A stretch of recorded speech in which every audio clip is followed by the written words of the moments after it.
और इस आजाद भारत के अंदर 1971 की घटना में इसलिए दोहराता हूं कि देखिए, जिनका डीएनए है वो डीएनए हमेशा रहेगा, लेकिन जिनके डीएनए में लूटना है, बलात्कार करना है, तमाम सारे काम करने, वो हमेशा रहेगा, चाहे आप कितने भी साल उन्हें अपने साथ रख लीजिए। 1971 के अंदर भारतीय सेनाओं ने बांग्लादेश के अंदर जो ईस्ट पाकिस्तान था उसे आजाद कराया। उस आजाद कराने में भारतीय सेना मारी गई और उसके बावजूद भी 93,000 पाकिस्तानी सोल्जर्स का सरेंडर कराया।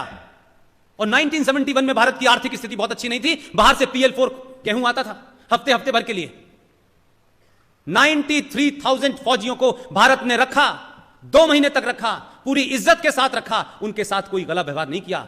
हम चाहते तो बार्गेनिंग कर सकते थे, लेकिन हमने 93,000 को बाइज्जत पाकिस्तान भेजा। हमने कभी भी कोई ऐसा काम नहीं किया। और वो लोग जो आज भारत में हैं, जो हमें इस्लाम और कुरान और हदीस के नाम से डरा रहे हैं और बता रहे हैं और कहते हैं कि इस्लाम पूरी दुनिया में शांति का धर्म है, तो पूरी दुनिया में शांति हम देख रहे हैं। ऐसी शांति हमें नहीं चाहिए। ऐसी शांति मुबारक हो। आपके 57 देश है, 57 देशों के अंदर आग लगा रखी है आपने। जहां हिंदू नहीं है वहां क्रिश्चियन को मार रहे हैं, जहां क्रिश्चियन नहीं है वहां यहूदी को मार रहे हैं, और कोई नहीं मिल रहा तो आपस में मार रहे हैं। हमने 93,000 वापस किए। जिन बुनियादों पे पाकिस्तान बना, जिन बुनियादों को लेकर के यह कहा गया कि हम एक साथ नहीं रह सकते, हम अलग रह सकते हैं, और हमारी कोई, हम दो अलग सभ्यता हैं। मैं जिना की कम से कम इस बात को ईमानदारी से मानता हूं कि वो जानता था। यह बात अलग है कि वो भी कन्वर्टेड था। उसने मुल्क बनाया यह कहकर के कि हिंदू मुसलमान एक साथ नहीं रह सकते। माना, उसने कहा कि 2 अलग अलग सोच हैं, यह भी माना, लेकिन वो सोच कब नजर आती है? कारगिल के युद्ध में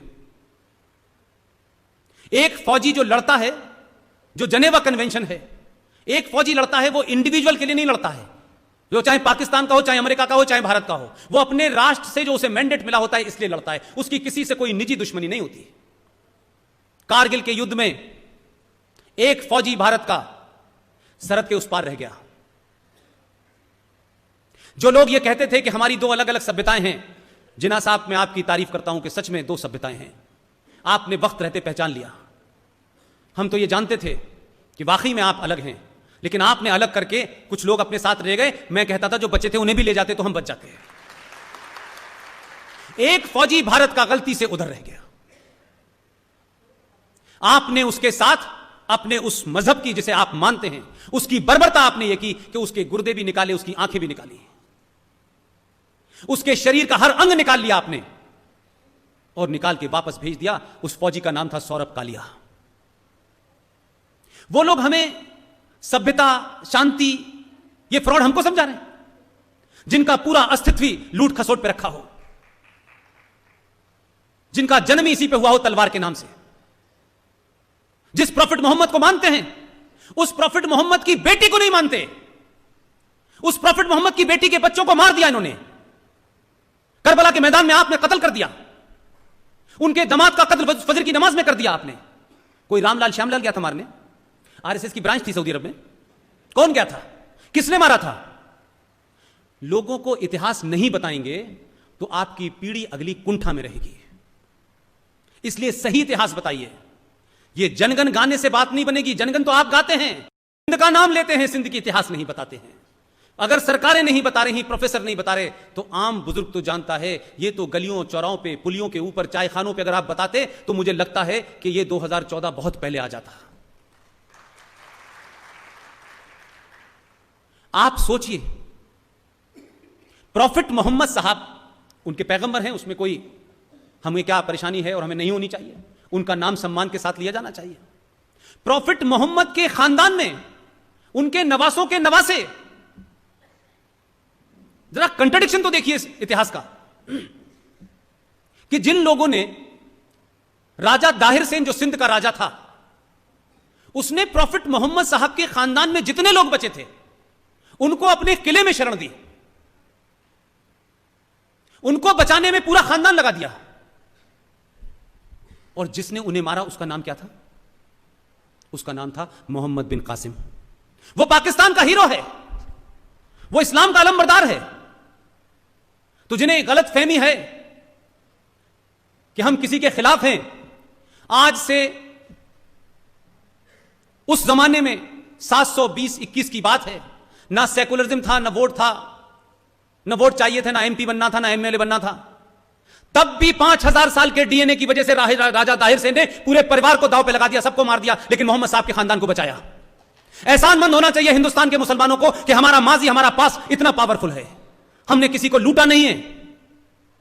आज उनके वंशज, आज उनके मानने वाले कहते हैं ये काफिर हैं, इनका कत्ल वाजिब है। अपने गलेबान में झांको, अपने पास्ट को ध्यान में रखो। एहसानमंद होना चाहिए कि उस जमाने जिन लोगों ने करबला के मैदान में जो लोग मारे जा रहे थे, तो उनके तमाम जितने नवासे थे वो चिल्ला रहे थे कि कोई हमारी मदद करो, कोई हमारी मदद करो। यह नहीं बताया गया भारत के इतिहास में। और हुसैनी ब्राह्मण आज भी भारत में बसते हैं। यहीं से लोग गए थे करबला के मैदान में बचाने के लिए उनको। उन्हीं शियाओं के खानदान में राजस्थान के एक बड़े योद्धा की बहन से उसकी शादी हुई है। आज भी भारत के अंदर हुसैनी ब्राह्मण कहलाए जाते हैं। वो ब्राह्मण हैं, रहबदर ब्राह्मण हैं। किस इतिहास की बात कर रहे हो यार? हमने तुम्हें इंसान बनाया। ये बात अलग है कि तुमने 70 साल में हमें हैवान बनाने की पूरी कोशिश की, लेकिन हमारा डीएनए हमको हैवान नहीं बनने दे रहा। मैं बार बार उनसे भी कहता हूं, यह चेतावनी नहीं है, यह मेरा सजेशन है। मैं इसलिए कहते कहते थकना चाहता हूं कि चेतावनी और डराना डरपोक लोगों का काम होता है। अगर यह समाज जो 1000 साल तक गुलाम रहा, जिस समाज ने आपके अत्याचारों को बर्दाश्त किया, जिस समाज ने उन अत्याचारों की कहानियां सड़कों पे लिखी हुई हैं, घरों के पीछे लिखी हुई हैं, इतिहास में लिखी हुई हैं, किलों पे लिखी हुई हैं, उसके बावजूद भी जब यह समाज मेजॉरिटी में है तो इसने कोई ऐसा कृत्य नहीं किया है कि भीड़ तंत्र इकट्ठा करके इस देश में जो 15 मिनट मांगते हैं उनकी मुराद पूरी कर देता। नहीं किया। मैं कहता हूं भारत के मेजॉरिटी समाज को जो सनातनी है वो सनातनी रहे। उसके पेशेंस, उसके तहम्मुल और उसके जो कहते हैं कि बर्दाश्त करने की क्षमता का इम्तिहान मत लो। अगर कहीं गलती से इस मेजॉरिटी समाज में 5% लोग दीवाने हो गए जो तुम चाहते हो, तो कोई 15 मिनट कहने वाला बचेगा नहीं। यह तुम्हारी जिम्मेदारी है कि यह मेजॉरिटी बर्बर ना हो जाए। इसलिए बहुत ज्यादा जो फ्री में मिली हुई है जबान कम चलाओ। ये इस दौर की जनरेशन है, ये जितनी जल्दी मैगी खाती है उतनी ही जल्दी काम तमाम कर देती है। इन्होंने सत्तू नहीं खाया है। ये लंबी लंबी बातें नहीं करेंगे, देश की ऐसा है वैसा है, हमें ऐसा रहना, ये कैसा नहीं रहना। ये यहीं फौरन हिसाब किताब करेंगे। इसलिए मेरे कहता हूं बार बार, अगर इस देश में रहना है तो अपने पूर्वजों को याद करो, उनको मानो, और वही तुम्हारे पूर्वज हैं। ये बात अलग है कि तुमने अपना नाम और मजहब बदल लिया है। और बार बार हमें यह याद दिलाओगे अकबर की और औरंगजेब की, तो कोर्ट का बहुत दिन तक यह समाज इंतजार नहीं करेगा। और सत्ता पे जो लोग बैठते रहे हैं उनको भी इस मेजॉरिटी ने बैठाया है। इस मेजॉरिटी ने भारत के संविधान में किए हुए पापों को भी इसलिए एक्सेप्ट कर लिया कि चलो किया है, कोई फर्क नहीं पड़ता। लेकिन रोज हमको संविधान के नाम पे, मजहब के नाम पे, तलवार के नाम पे, ताकत के नाम पे डराओगे तो ध्यान रखना मुश्किल बहुत होगी। गांधी जी नहीं है दिल्ली में आजकल। वो शख्स है जिसने सूरत की सूरत में शक्ल बदल दी है। वो सारी ऐसे दौरों से होकर गुजरा है, उसे आपके बारे में कोई गलतफहमी नहीं है। और न वो अपनी पहचान पे शर्मसार है, न उसे इस बात की चिंता है कि मेरी पहचान कैसी है। इसलिए वो केदारनाथ में भी बैठ जाता है जाके। उसको इस बात की चिंता नहीं है कि तिलक लगाने और रुद्राक्ष पहनने से कुछ लोगों को तकलीफ होगी। वो उतने ही रुद्राक्ष और उतने ही तिलक लगा के घूमता है। आपकी क्या पोशाक है, आप कैसे खाते हैं, क्या खाते हैं, वो तो हवाई जहाज में भी व्रत रखता है भाई। वो तो विदेश में भी जाके रखता है। यही मैसेज दोनों के लिए है।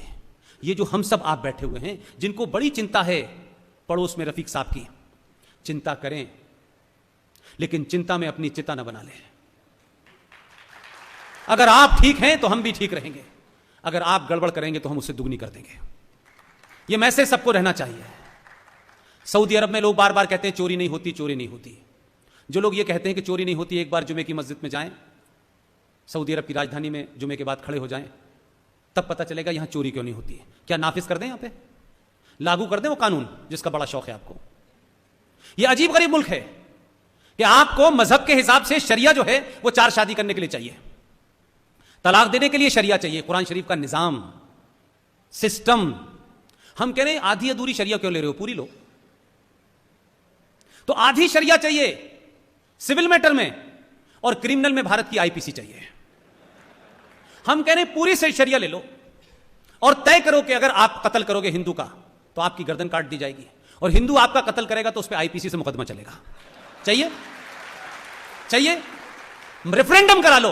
और अगर नहीं चाहिए तो इस देश की सरकारों को मत डराओ कि हमारे मजहब में यह लिखा है, हमारी शरिया में यह लिखा है, हमारे यहां तलाक ऐसे दिया जाता है, वैसे दिया जाता है। कुछ नहीं दिया जाता। मानो तो पूरा मानो। यह कैसे होगा कि प्रॉफिट मोहम्मद साहब को मानेंगे जब फायदा होगा, जब नहीं मानेंगे जब फायदा नहीं होगा। हज की सब्सिडी लेंगे जो इस्लाम के अंदर नाजायज है, जो मुसलमान होने के लिए जो 5 फंडामेंटल हैं उसमें हज भी है, और उसमें साफ साफ लिखा हुआ है जो काम बुढ़ापे में ये लोग नहीं पढ़ पाए, वो बचपन में मौलवी साहब ने मुझे पढ़ा दिया था। उसमें साफ लिखा हुआ है किसी दूसरे के पैसे से नहीं, किसी इंटरेस्ट के पैसे से नहीं, किसी नाजायज कमाई से नहीं, अपनी कमाई किए हुए पैसे से आप हज करने जाएंगे तभी वो जायज है। भगवान राम से लेकर के वो भी यहां से निकल के गए थे श्रीलंका, अपनी पत्नी के लिए गए, वापस लौटे, उनका राजपाट उन्हें दिया, श्रीलंका से 10 पैसे का सिक्का लेके नहीं आए, कोई जमीन उनकी कब्जा नहीं की, उनकी औरतों को उठा के नहीं लाए, कोई हिस्सा बांट नहीं किया।